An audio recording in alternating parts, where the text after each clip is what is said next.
Desire of Ages, chapter 34, the invitation. Come unto me, all ye that labor and are heavy laden, and I will give you rest. These words of comfort were spoken to the multitude that followed Jesus. Scribes and rabbis, with their attention to religious forms, had a sense of want that rites of penance could never satisfy. Publicans and sinners might appear content, yet in their hearts were distrust and fear. Jesus looked upon the distressed and burdened, those whose hopes were blighted, and invited all to find rest in Him. Take my yoke upon you and learn of me, for I am meek and lowly in heart, and ye shall find rest unto your souls. He knows our weaknesses, our wants, and the strength of our temptations, for He was tempted in all points, like as we are, yet without sin. He watches over every trembling soul. Are you tempted? He will deliver. Are you weak? He will strengthen. Are you ignorant? He will enlighten. Are you wounded? He will heal. Come unto me is His invitation. Whatever the anxieties, spread them before Him. The weaker we feel, the stronger we become in His strength. The heavier the burden, the more blessed the rest in casting it upon Him. The yoke is an instrument of service, essential for effective labor. Thus, Christ teaches that we are called to service as long as life shall last, to be co-workers with Him. The yoke that binds to service is the law of God, the law of love revealed in Eden, proclaimed upon Sinai, and in the new covenant written in the heart.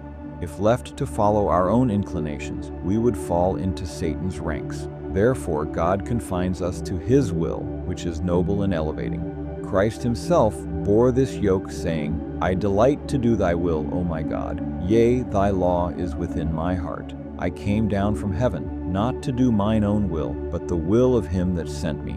Love for God and for fallen humanity was the controlling power of His life, and this principle He bids us adopt.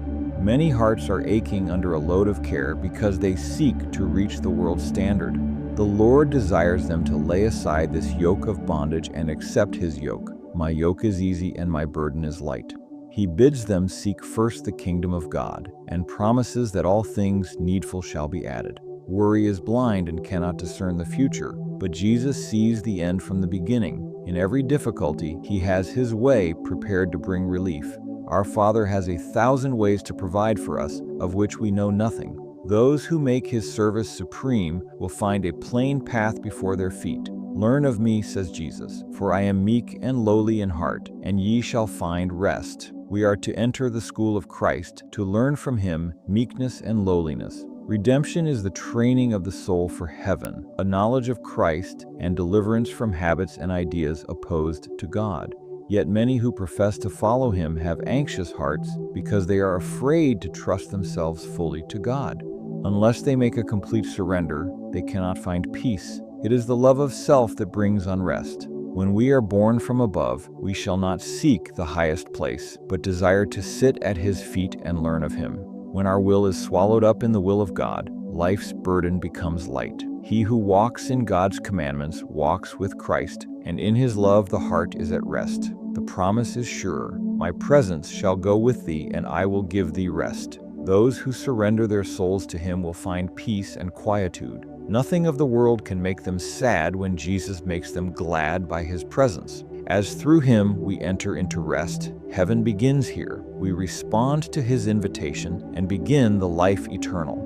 The more we know of God, the more intense will be our happiness. Walking with Jesus, we may be filled with His love and satisfied with His presence. Yet what is this compared with the hereafter? There are they before the throne of God, and serve Him day and night in His temple. And He that sitteth on the throne shall dwell among them. They shall hunger no more, neither thirst any more, neither shall the sun light on them, nor any heat. For the Lamb which is in the midst of the throne shall feed them, and shall lead them unto living fountains of waters. And God shall wipe away all tears from their eyes. Revelation 7:15-17. This chapter is based on Matthew 11:28-30.